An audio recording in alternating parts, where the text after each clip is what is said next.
श्री महासरस्वत्यै नमः। श्री गुरुचरणकमलेभ्यो नमः।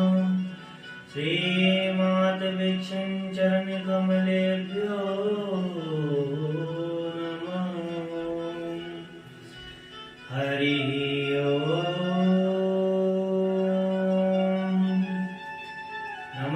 परमहंसाय स्वादितचरणकमलचिन्मकरन्दाय भक्तजनमानसनिवासाय श्रीरामचन्द्राय।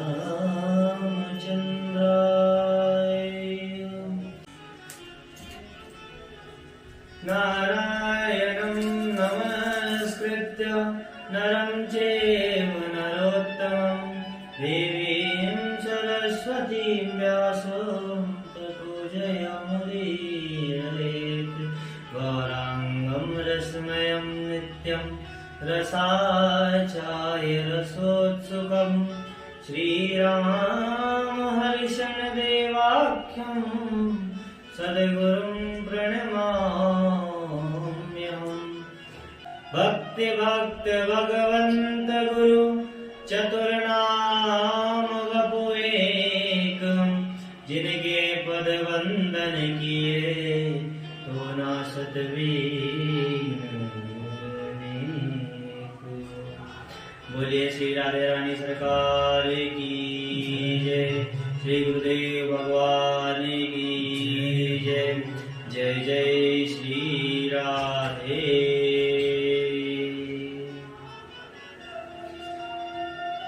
तो आइए आज हम द्वितीय दिवस की कथा की ओर प्रस्थान करें। उसके पूर्व हम भगवान का सुंदर मंगलाचरण करते हुए कथा की ओर चलते हैं। जन्माद्यस्य यतोऽन्वयादितरतश्चार्थे स्वविद्या स्वराट् तेने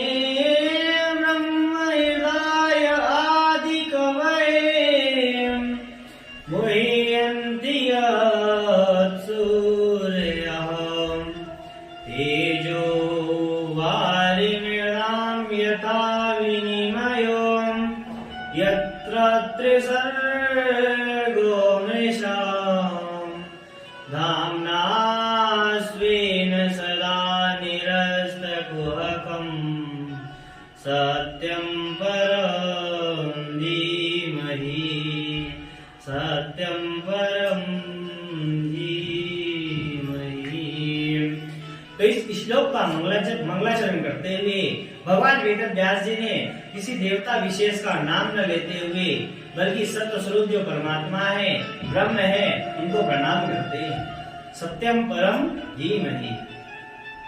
अब प्रश्न ये हुआ कि सत्य स्वरूप से वेदव्यास जी भगवान किस देवता विशेष का नाम ले रहे हैं, किस देवता विशेष को प्रार्थना कर रहे हैं, प्रणाम कर रहे हैं।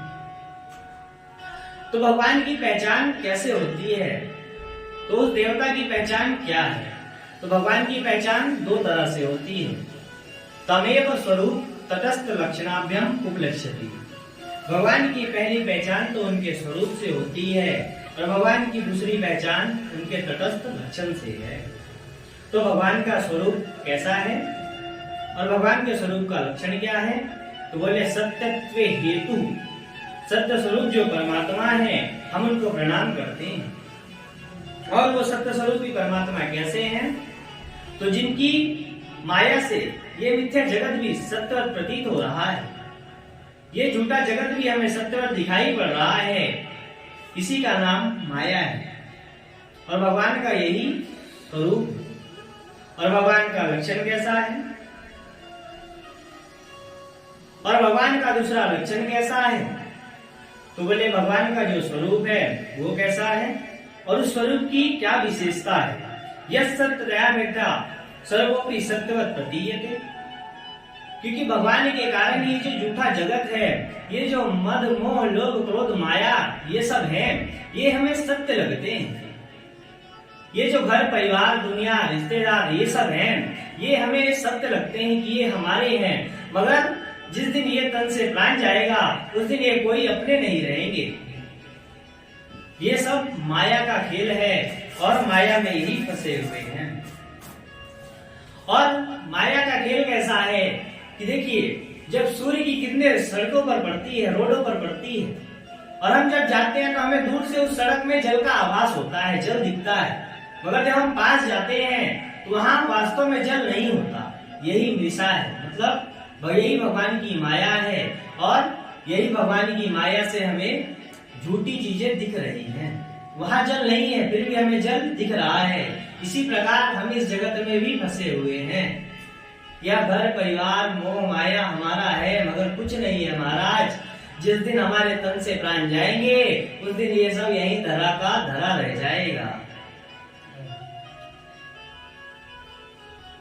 अन्यस्मिन् अन्याव भाषा, तो विपरीत प्रकृति को ही विनिमय मतलब माया कहते हैं।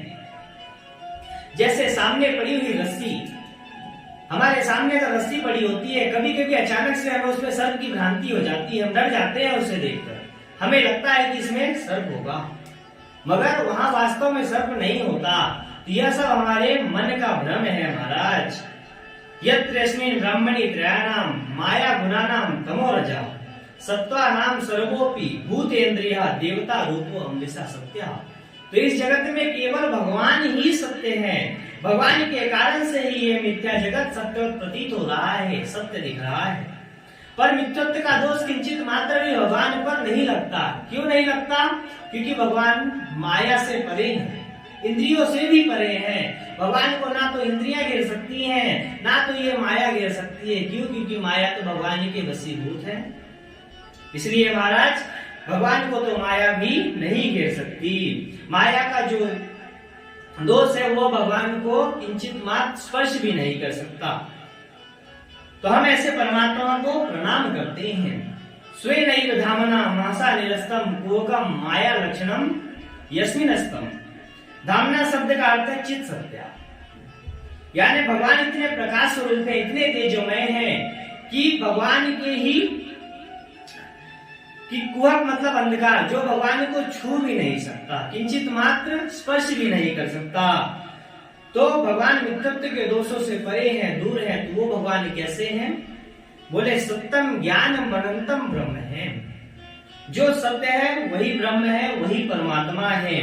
तो कृष्णस्तु भगवान स्वयं, हमारे आराध्य, आपके आराध्य, सबके आराध्य हमारे भगवान श्री कृष्ण ही परम सत्य हैं।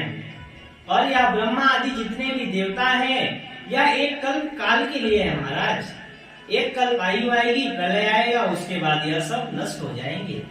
फिर नए ब्रह्मा आएंगे, नए इंद्र आएंगे, नए सब आएंगे।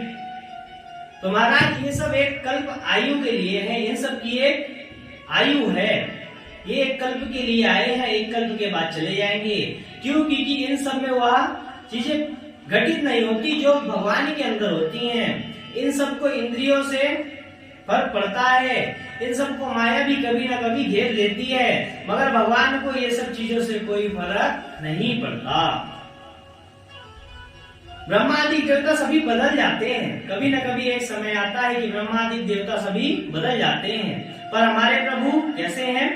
भागवत जी में वर्णन आता है कि जब प्रभु माता देवकी के गर्भ में होते हैं, पेट में होते हैं, उस समय ब्रह्मादि जितने भी देवता हैं वो भगवान के गर्भ, वह देवी की माता के गर्भगृह में भगवान के सुंदर रूप से स्तुति करते हैं। और क्या कहते हैं?